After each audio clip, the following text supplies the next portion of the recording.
Recordar a nuestros maestros, un programa para reflexionar problemas de nuestro tiempo a la luz de los grandes pensadores.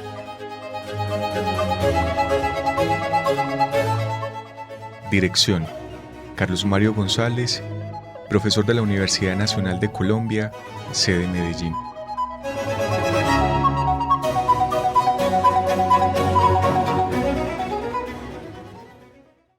Amables oyentes, sean bienvenidos a su programa Recordar a nuestros maestros. Les habla Carlos Mario González y estoy en compañía de Lina Pulido y de Santiago Alarcón, con quienes conversaremos ahora en torno a un tema que consideramos muy importante en los procesos formativos, cuál es el de volver a leer a los grandes clásicos de la humanidad. A ellos nos referiremos ahora, pero previamente darle las gracias a Jorgito Benjumea por el esfuerzo con el cual él, aplicándose a este programa, consigue que la emisión llegue en forma nítida hasta ustedes. Este programa, hay que recordarles también, se transmite por la emisora de la Universidad Nacional, sede Medellín, en los 100.4 LPM, de tal forma que puedan ustedes referenciar quienes viven en Medellín para escucharlo los lunes a las 8:30 de la noche.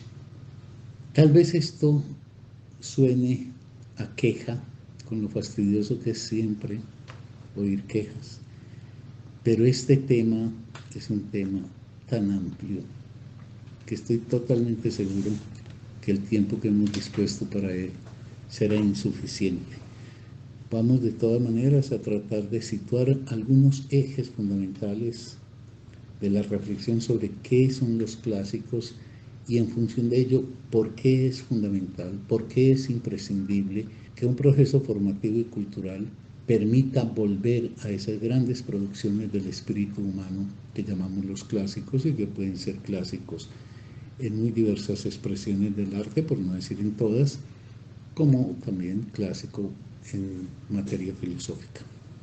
Como preámbulo, como contexto para lo que vamos a conversar los tres, yo quiero gastarme unos minutos en hacer algunas precisiones que, en mi opinión, son decisivas para poder justificar y legitimar el valor y la necesidad de la lectura de los clásicos, lo grave que es perder la relación con ellos. En primer lugar, quiero hacer referencia a lo que yo llamo dos ingenuidades que puedo ubicar en la relación que muchas personas tienen con el asunto del tiempo, o si se quiere, de la historia. Una ingenuidad la llamo yo la ingenuidad arrogante y la otra la llamo la ingenuidad melancólica. El ingenuo arrogante dice: todo tiempo presente y futuro es o será mejor. Entonces se mira el pasado como un basurero que ha sido superado por el presente y será superado por el futuro. Por ende, que la relación con ese pasado no debe ser otra que desprendernos de ello y olvidarnos de ello. En tanto, el ingenio melancólico lo que dice es: todo tiempo pasado fue mejor. Si el arrogante deriva a lo que yo llamo una posición del modernista, que dice, muy preciado de sí, dice: hay que aceptar que todo muere, y entonces es una posición en la cual hay que afirmar todo lo que se presenta, porque pareciera haber una lógica que indicaría que todo lo anterior es inferior a lo que el presente o el futuro conseguirían. Y aquel melancólico que nos dice que todo tiempo pasado fue mejor, adopta la posición antiguista: hay que llorar que todo muera, que es la posición pues nostálgica. Esas son dos posiciones opuestas con un fondo común: negar la posición trágica del ser humano ante la muerte. porque en el tiempo viene la muerte. Pero el ser humano tiene ante la muerte la posibilidad de la aceptación de ella en su fatalidad, pero al mismo tiempo de la resistencia a que ella se lleve por delante todo aquello que es precioso y valioso. Por ende, la posición en el tiempo debe ser una posición que sepa reconocer los valores logrados y conquistados para preservarlos, y la apertura a lo nuevo que pueda traer la humanidad en su inventiva. Eso está vinculado, y aquí hay que evocar a Estanislao Zuleta. Tantas veces hay que volver a mencionar a un maestro como Estanislao, a que los modernistas, los de la ingenuidad arrogante, piensan el tiempo humano en todas las expresiones de las labores humanas, lo piensan con el paradigma de la técnica. Entonces, aquí no hago sino eco de palabras de Zuleta. Entonces, como en materia técnica es muy fácil evidenciar que lo anterior es inferior en capacidad a lo presente. Un ejemplo, una lancha artillada de la Fuerza Naval norteamericana arrasaría por completo con toda la poderosa Fuerza Naval ateniense del siglo V antes de nuestra era, que era la fuerza naval que imperaba en el Mediterráneo, ateniense y espartano.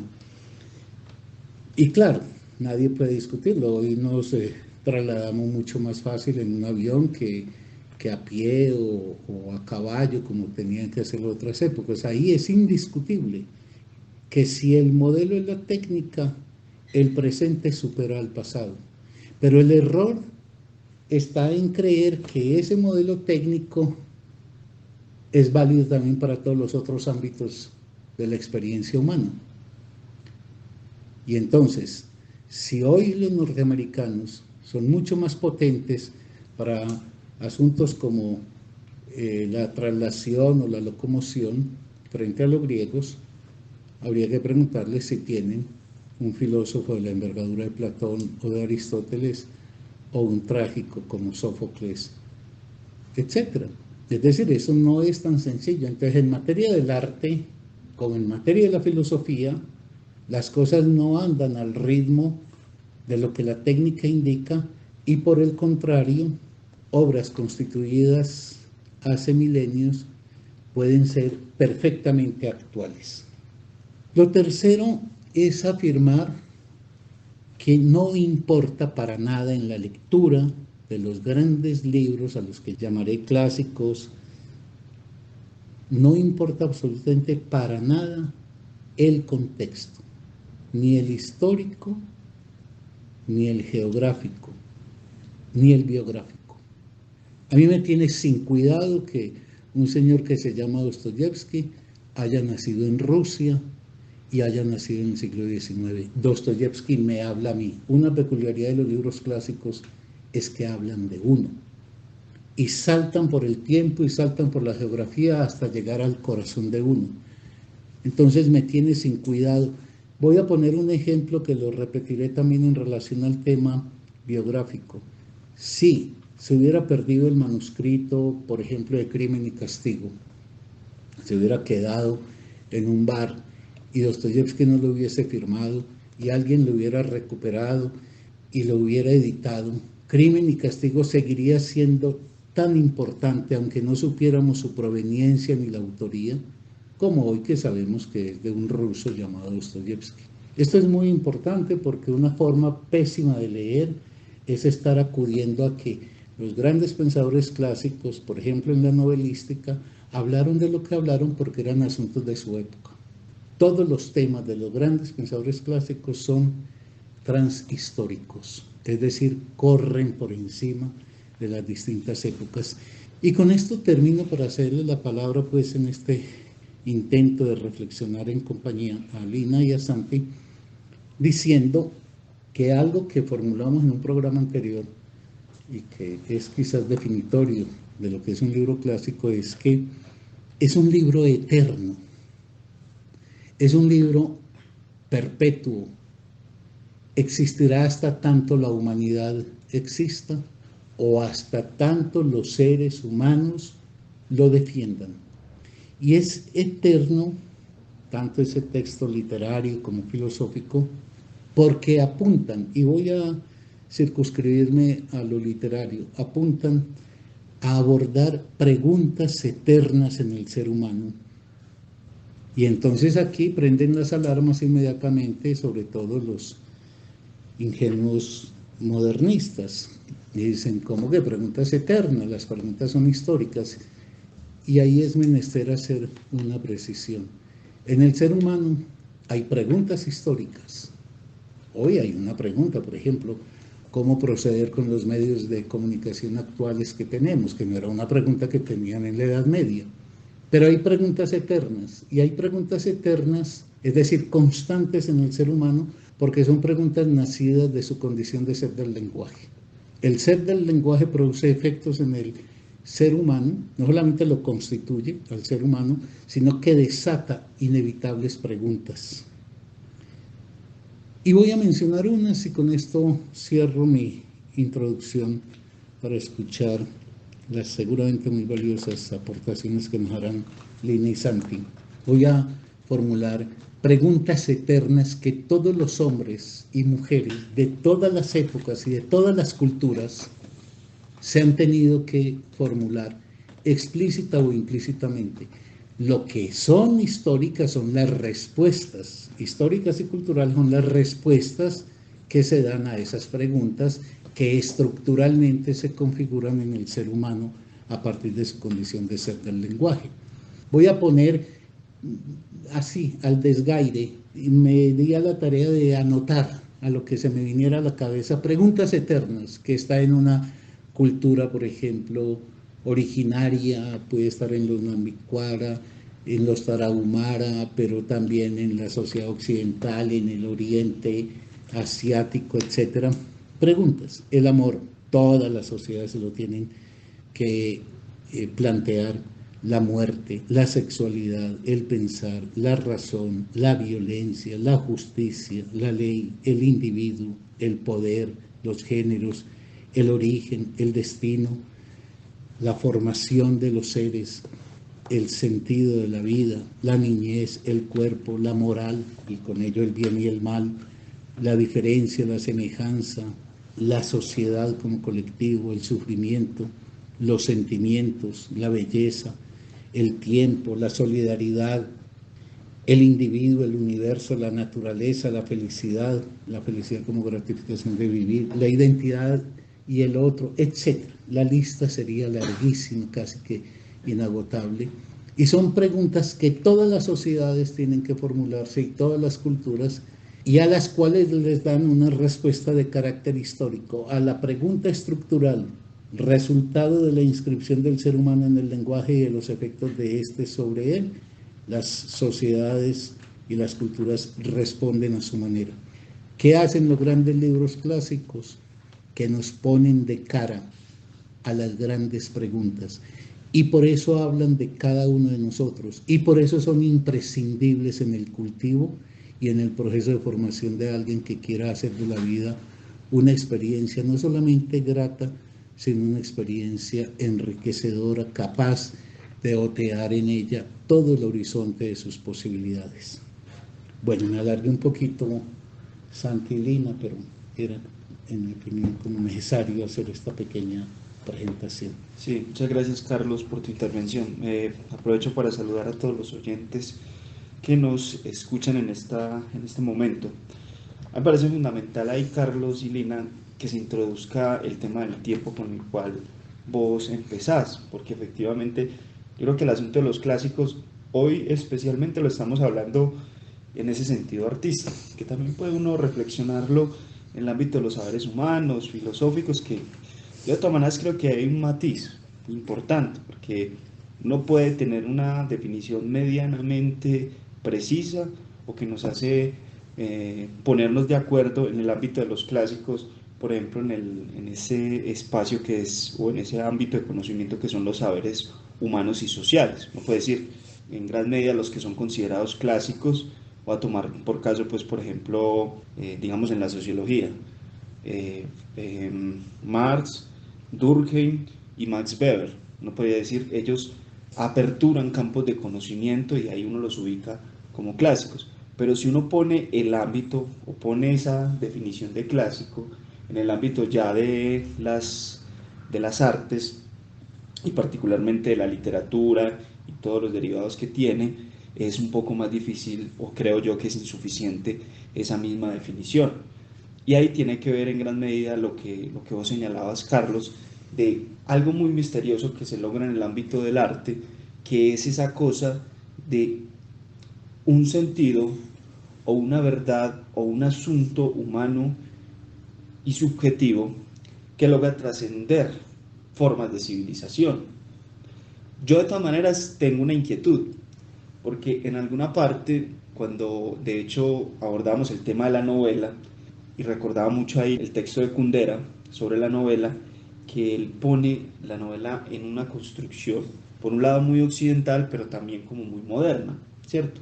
Y uno podría preguntarse si lo que él elabora ahí también como que lo sitúa. Yo no sé si decir que la novela es solamente hija de la modernidad, no tendría los elementos para afirmarlo, porque uno podría decir en épocas más anteriores, en épocas clásicas, no se podría entonces hablar de la novela, porque la definición que utiliza ahí o la elaboración que tiene Kundera ahí es precisamente algo que él llama la sabiduría de lo incierto.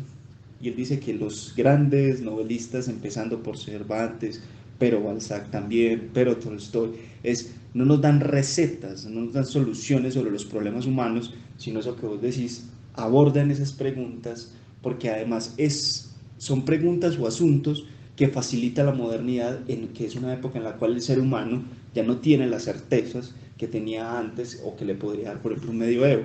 A mí me genera la inquietud que a veces, listo, el arte o los clásicos. Santi, pero mira, para anexar a lo que venís diciendo, la formulación de que la novela es moderna, que es una formulación que tiene pensadores como Italo Calvino, como Milan Kundera, como George Steiner, como Martha Rober, como Stanislao Zuleta, radica en esto, en que la modernidad es la descomposición de los lazos de comunidad y de colectividad que refrendaban la identidad de los individuos, y que en la modernidad el individuo está desagregado en las comunidades y tiene que encarar la vida con la angustia de hacerlo por cuenta propia y sin poder tener garantía de aquello que será finalmente su existencia. Es la incertidumbre que sitúa la angustia y que lleva al individuo a la exploración de sí mismo, de sus posibilidades,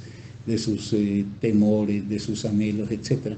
Y es ahí donde estos teóricos formulan, emerge la novela como una modalidad específica de la investigación sobre el ser humano y sus más hondas problemáticas, que se diferencia netamente de otras formas que acudieron también al relato, como la épica, la lírica, etc. Sí, no, yo ya para terminar y que tome la palabra Lina, quisiera refrendar, porque también me parece muy, muy interesante también ese efecto que logra un autor que consideramos clásico y que parece fundamental señalar que no es como una reivindicación elitista de los clásicos. Uno podría decir, no, por cultura general hay que leerlos. No, ahí es que ir a ellos es por el efecto espiritual y simbólico que tienen uno. Particularmente me cuesta un poco como defender a veces por eso señalaba lo anterior, de la dificultad de defender los clásicos, pero yo creo que lo voy a decir de una manera pues muy personal, es por como yo los he leído, por lo que yo he logrado pensar en conexión, por ese efecto tan particular que logran hablarme un señor con el cual yo no tuve nada que ver, no solamente en tiempo ni espacio, sino en formas de vida totalmente distintas, y aún así logra decirme algo que yo sé que es muy propio, que entonces un Balzac, un Shakespeare u otros autores en este ámbito de la literatura. Entonces yo por lo menos sí quisiera transmitirle esa idea a los oyentes del valor y la importancia de los clásicos, es directamente por ese efecto que generan uno en su lectura. Yo quisiera retomar allí también dos expresiones que han usado el profe Carlos Mario y Santiago y que tiene que ver con el tema de las preguntas eternas.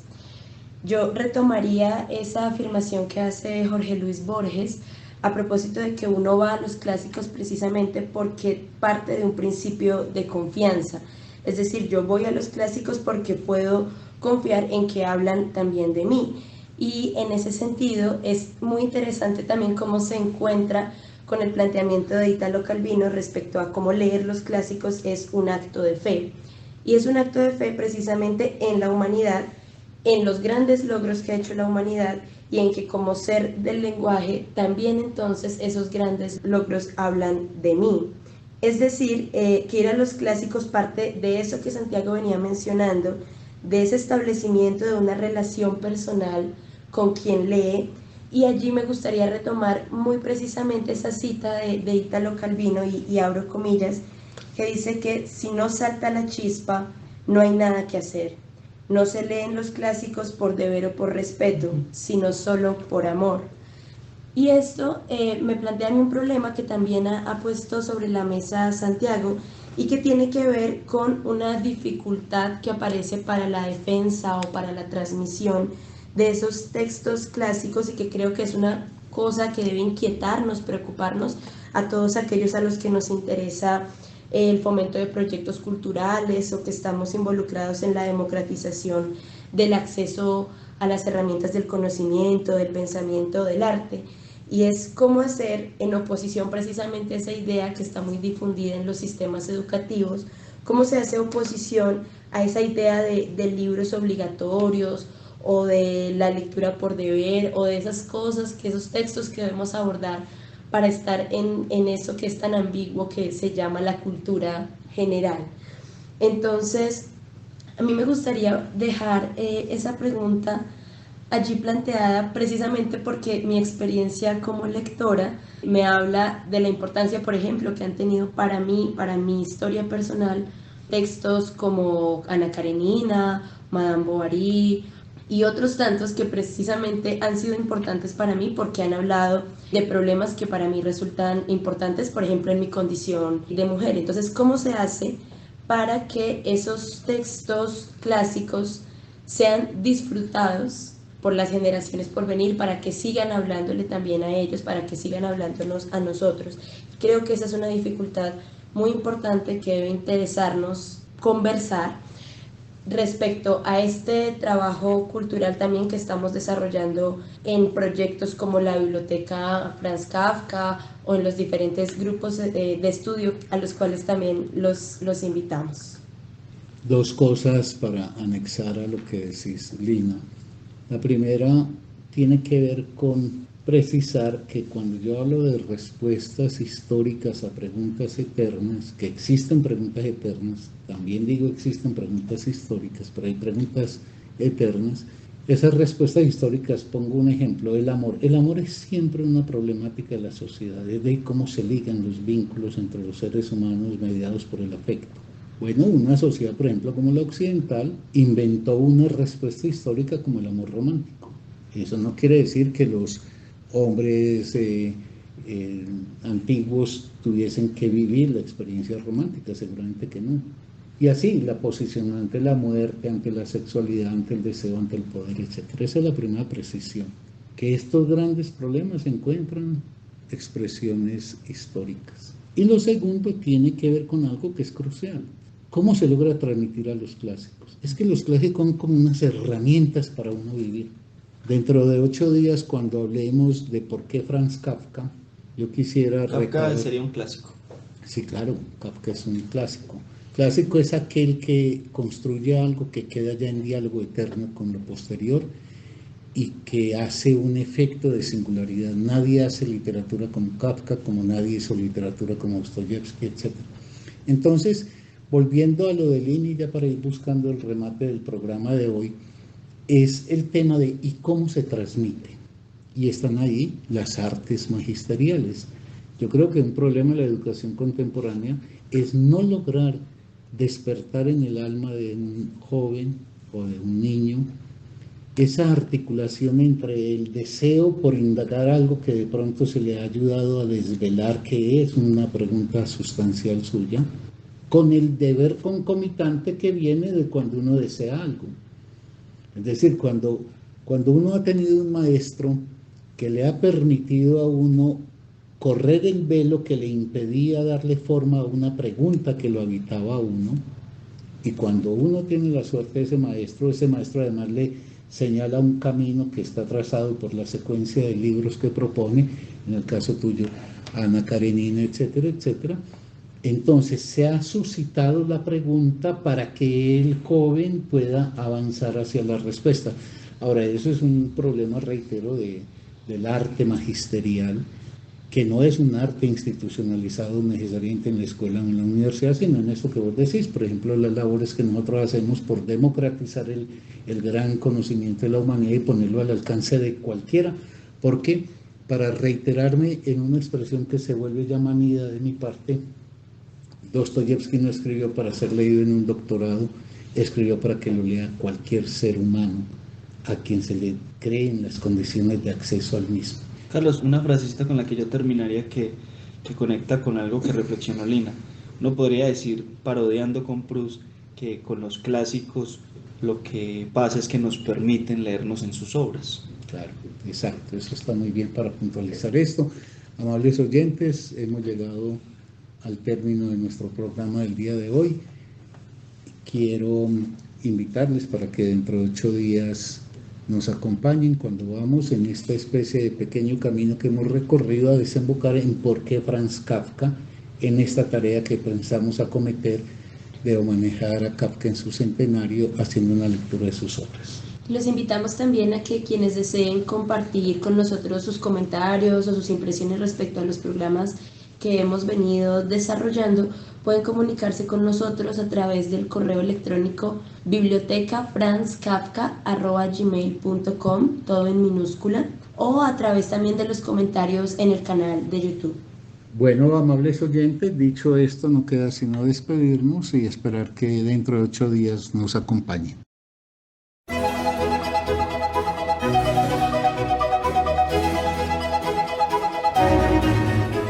Recordar a nuestros maestros, un programa para reflexionar problemas de nuestro tiempo a la luz de los grandes pensadores.